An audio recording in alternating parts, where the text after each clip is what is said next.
This is our hands-on map series. We have maps for middles and we have maps for advanced. The maps for middles are for grades 2nd through 8. The maps for advanced are for 8th graders up to 12th graders.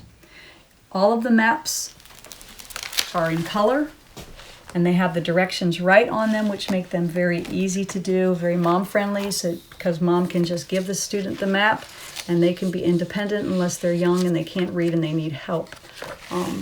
The hands-on maps middles are fun because the kids are not only labeling, but they're drawing things, they're making lines, they're drawing boats, they're doing all kinds of fun little things on the maps to make it engaging. But while they're doing the maps, they're learning all kinds of geography that goes with the history. And the maps correspond to the Remember the Days books.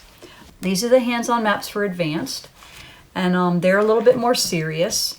And they have the same map that's in the middles, but there's less labeled, so these students are going to do a lot more labeling, and they're also going to have geography need to know, and it's going to list exactly what's going to be on their exam.